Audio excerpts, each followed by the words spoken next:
Hey guys, Cam315 back at it with another video for you guys. Back with my status as an assassin obviously exceeds the heroes. Episode review for you guys as we get episode 2.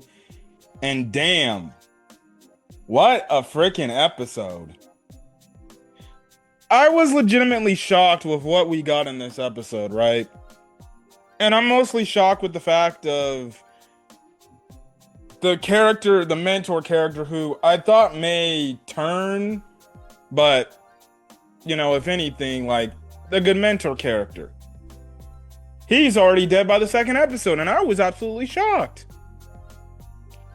And of course, it had to do with this itch of a princess and her father, the king.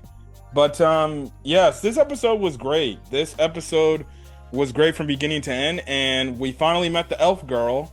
So my prediction, who I thought it was, was matter of fact false. I think I think that hooded character is one of the blue-haired girls we saw. So yeah. So I got that premonition wrong, or that prognostication wrong. But regardless, we last pick up where we last left off, where obviously they're going up against the Minotaur, and we have it where Akira, he uses his dark magic.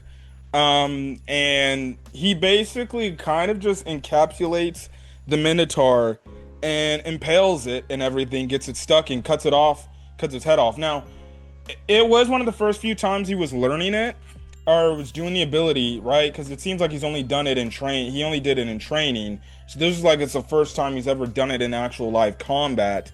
And it was his master, essentially, that had to basically tell him, "Hey man, calm down, chill. You're gonna be good." And he managed to do that, and they managed to get out of the dungeon.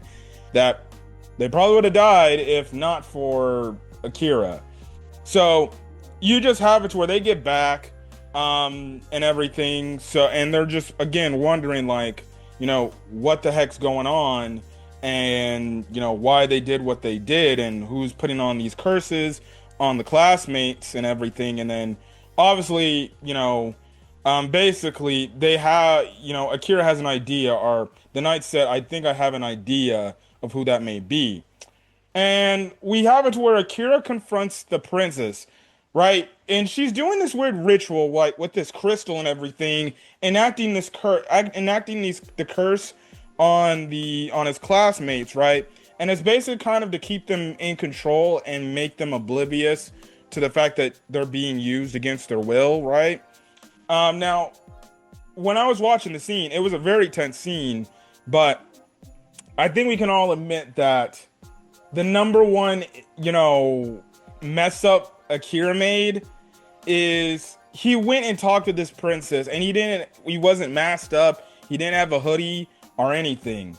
And he kind of gave away his identity. And it's just like, dude, like, come on, man. This is like special ops 101 type of stuff. Like, why are you showing your face before said princess so she knows who you are? So, if anything, now you've given away what you look like. It's crazy, man. It's crazy. And honestly, I was just scratching my head. I'm like, why is this dude doing this? I'm like, this dude is legitimately asking for something bad to happen. And lo and behold, something bad doesn't happen. Now, he does have one more talk with his mentor, the one knight character. And, basically the knight does signifies like, "Hey, did you reveal yourself to the princess?" And he's like, "Well, I exactly wasn't hooded up, but it's all right." And, the dude's like, "You do know, like, they could come after you because of it. So I would recommend you like go somewhere else to sleep, otherwise like you're gonna get in trouble and everything, and you're gonna get killed." And yeah, and he obviously talks about, again, Akira talks about how good his world is, obviously our real regular world. And again, the knight's like, "Well, promise me you'll take me there after this is all said and done, right?" Because that's the whole thing, right? And then you get the shock factor where he wakes up the next morning and then dude is dead already. Sword impaled in his heart, in his chest, right there where his heart's at. And I'm just like, Dude, no way, bro. No way. And of course, it was none other than the princess that's, did this setup. Basically getting the kingdom's assassins to kill the knight because she knew that Akira and the dude was close with each other, right? Now, some of the other classmates who were under the curse, they believe that he did it. And I'm like, okay, here we go. This is the trope. This is the trope where the class is going to hate him for doing it. They're going to judge him. Well, not exactly, because some of the classmates actually don't judge Akira and they know, like, oh no, he could have not done this. But the other classmates who are under this curse are like, please, wasn't that your sword? That's your sword. And Akira's like, bro, you saw me in the dungeon. My sword broke in the dungeon yesterday. I could have not done this. And they're like, well, you just magically disappeared out of nowhere. And obviously Akira knows, like, he basically is, got screwed over. He uses his basically invisible ability to turn himself invisible, or his cloaking ability. And basically he gets with one of the dude's right hand man, and one of his mentor's right hand man. He's like, look, hey, he left you some rations in there. I figured this would happen. Look, get out of here. They're gonna send their assassins on you. Get very far, far away, and everything, right? So at least it's nice to know that there are people within the kingdom, within this force, that knows that Akira did not kill the dude. But again, it sucks that he died, right? It sucks that he died. Now, the one interesting fact is that dude did end up helping out later on because he managed to use his ability to get one of the students to go cut more of the curse rocks so they're freed from the curse. And we actually see it to where some of the classmates, they actually end up finding a way to leave because they're like, hey, let's go take care of the Demon King, right? And the other classmates are like, no, we're good and everything because they're under the influence.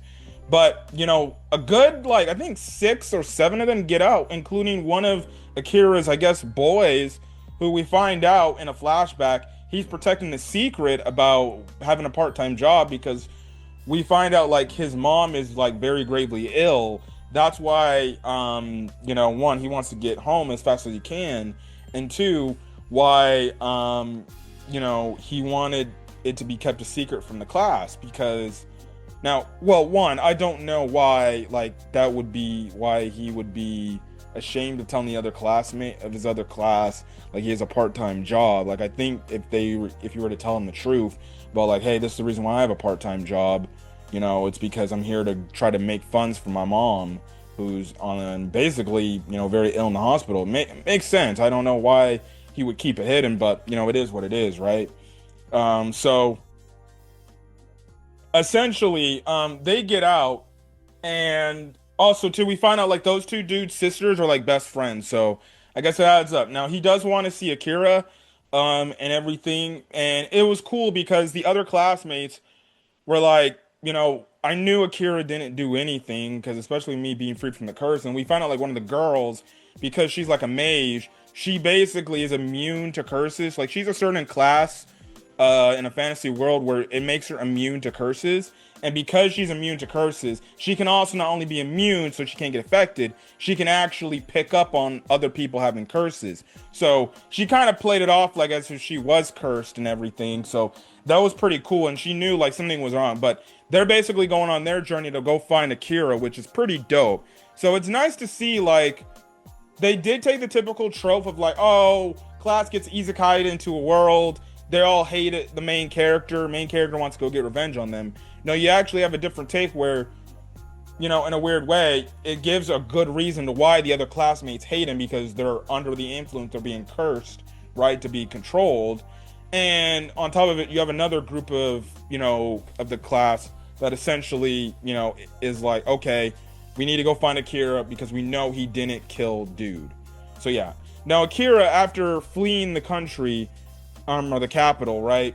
He ends up going to the dungeon because that's what he basically was told to do from his mentor. And we see him basically training, grinding up, getting some levels, doing some solo leveling. He does have this one crazy fight with like this griffin-looking beast, and he does get bruised up pretty bad. But he manages to use his shadow ability to kill it, but then he passes out. But luckily, like I guess his own AI managed to like automatically heal him because of the boost in his power. And my dog is sitting up over here, right? So and then he wakes back up. He then goes down deeper and he runs into the white-haired elf girl we see on the cover. And we see that we find out she's of royal blood, so she, of course, when is in these fantasy shows, like these elves are like of royal blood, right? So not only that, right? So it's not only that, that's the whole thing going on there. But it's kind of she's willing to help him as long as he's helping her and everything. So they work together, then they go up against this dragon boss and they take it out. So, but other than that, it seems like, they're companions and everything. So it's gonna be interesting to see what's gonna happen next. So whatever is gonna happen next, we'll find out in the next episode. But if you guys like the video, leave a like, put in the comment section your thoughts, hit that subscribe button if you want to get more Assassin anime or anything else I upload to the channel and things like that. But till then, guys, catch you guys in the next video. Peace.